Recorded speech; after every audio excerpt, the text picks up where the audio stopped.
or in the past and to the German people. But they will do that in America if this idea gets out there. They will do that in America. They will make it right. It means that government can intervene in the economy on behalf of the interests of the people. Without regulation, the rich tend to take advantage of the poor. That's why it's necessary for the government to be in control of the economy. Now, there's people out there who say, well, they'll just throw more regulations on there. No, they won't. The ones that are putting in regulations on the economy, those people, those are the people that are bought by the fucking banks, okay? If people, like, you have to have someone you can hold fucking accountable for what happens in the government. You have to. You have to hold somebody. You have to have somebody whose feet you can hold to the fucking fire. Okay? And the way this works, the people get upset about the condition of the economy in the United States, but what they don't realize about capitalism and the way that our country works is because we are in a capitalist economy, people start blaming the government, but the government isn't the one that's making these fucking shitty ass decisions and not taking accountability for the economy. It's the fucking banks and it's the fucking big ass corporations. Okay? If our economy was a fucking national socialist economy, the government could institute economic advisors who would go in and they would make investments with America's tax dollars in our own country and using our own banks to finance our own projects to get our economy going. But they can't do that because it's a capitalist economy. So that's why National Socialism is so important. People don't understand. They don't have no idea what the problem really is. So another thing that's real important. National Socialism doesn't advocate more regulation. Okay? National Socialism advocates better regulation. Okay? So you introduce economic policies that protect the poor and middle classes because they're getting crushed, as Trump has said. The middle classes are getting crushed. And you introduce National Socialism introduces policies that grant more and better opportunities to workers. Okay, so in a capitalist economy, banks, it is actually more financially better for banks to foreclose on people and for there to be a depression. It's better for banks because they gain control of the economy. Okay, so let's say that when the economy is doing good, they're getting their people are buying houses, and let's say a guy buys a house for $250,000 and he's paying off. He's about 6 years into his 30-year mortgage. Okay, 6 years into his 30-year mortgage. He paid $250,000 for it.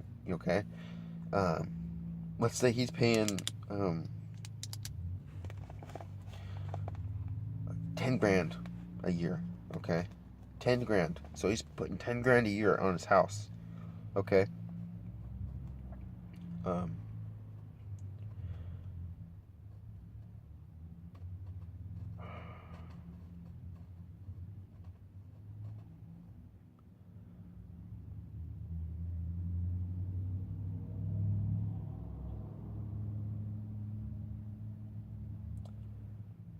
If he goes 30 years, that's $300,000.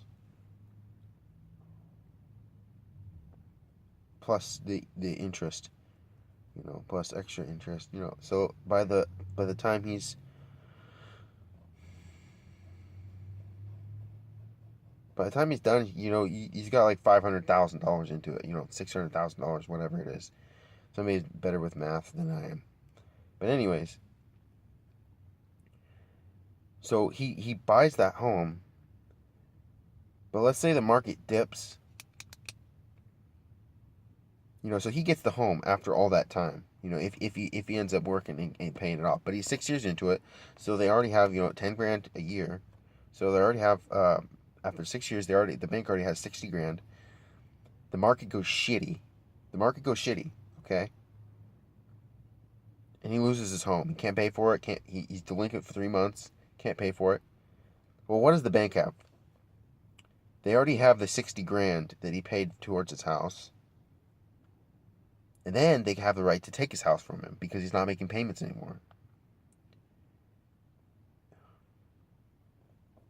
So he loses his house after he already paid $60,000, and it's a $250,000. It's worth $250,000, and they could just take that house and they own it because he didn't make his payments because the market went shitty.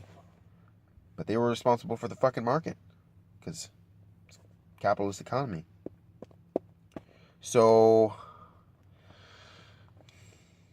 it's a really unjust system. It really is. It doesn't take into account all the shit that fucking goes on. A lot of people don't understand how this actually works. But the banking system has fucked this country for decades. And people don't understand it. They don't pay attention.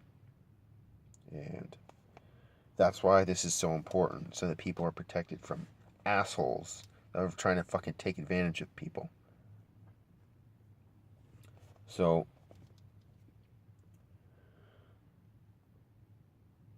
but in a situation like this, like that, what the government can do is if people are losing their homes, is the government, if in a National Socialist government, they can swoop in and they can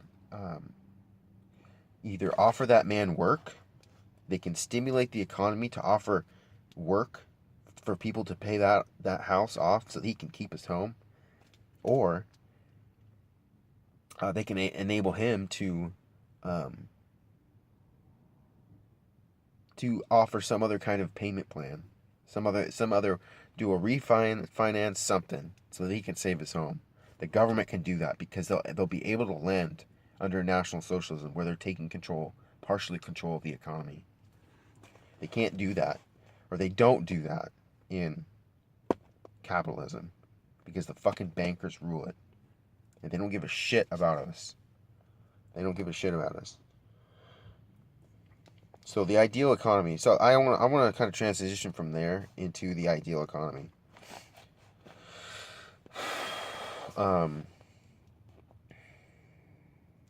So in the ideal economy, I just want to kind of take some time here, kind of de-stress. In the ideal economy, there's lots of opportunity.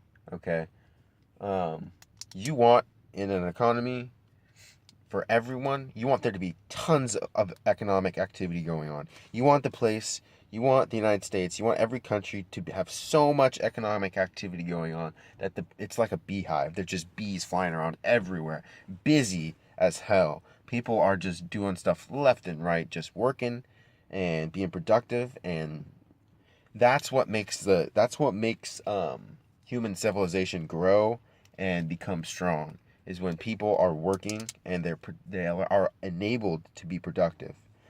So you want lots of opportunity because more opportunities enable workers to make better work choices. So when you have more jobs out there, people are able to find better jobs that fit them better. Like that, you got an 180-pound lady that's 5'10". She may have heart problems. She can be a cashier. She can do something like that. Okay, but when there's not a lot of work opportunities out there, she has to take the job that pays the bills. She may end up having to work in some factory somewhere making stuff. Moving around, shuffling on her feet. That may be bad for her heart. It may be bad for whatever. So you want a ton of opportunity out there for people to be able to find the job that meets their needs, what they're able to do to provide for their family. You want there to be a lot of opportunity out there because when there's more opportunity out there, people have better choices. So lots of opportunity. And second reason you want a lot more opportunity is because more opportunity grants more freedom. And the second one, you want lots of work. So you don't just want lots of job opportunities. You want lots of work, which means you want about 2 or 3 years of work already on the books to be done. Okay, that's the investment culture that you want to foster. You want investors, you want builders to be thinking 2 or 3 years down ahead, to have 2 or 3 years of backlog of work to do. That's how much investment you want. You want people invested. You want American people invested in their own economy, so you have to find a way to do that. But then you also want fucking business people from other countries to invest in what's going on. And honestly, when there's more work, when you have more backlog of stuff to do, stuff that can be done, that increases the value of the labor. So like when there's lots of work, more work increases the value of the labor. The labor value goes up, and that means that people have a better take-home pay. Okay? And that's really what grows the middle class. Because when people don't have, I mean, you can have lots of work in the world, but if people aren't taking home more money at the end of the day, you know, compared to what they're making now, then they're not any better off. They're just working harder. You're working harder in the same fucking job that, you know, you don't have that you're making maybe $15 an hour. And you're not saving anything for retirement. You got shitty Medicare or fucking medical care. You're not making, there's nothing that's getting any better. The only way things get better is if there's so much work on the books to be done, and that has to be done, either dictated by the government or enabled by the government, where people are either working for the government. That's what you want. You want the government competing with private businesses, taking people. Like that way, you know, people that are working in private companies, they have to fucking compete for the government to keep those workers, right? Because you want the government to be so involved in the economy that they're pushing, you know, they're pushing projects left and right, and they're taking people from the private economy. That's what you want. Because when people start leaving the private economy to go start working for the government, doing a construction job or doing some other kind of labor job, that forces those companies that are already taking advantage of people, that forces them, it literally forces them to increase their wages, because they have to keep their people. They have to keep their people. So that's what you want. You want people so busy. You want so much work going on that you want so much work going on that people are being pulled away from the private economy to go work for better jobs offered by the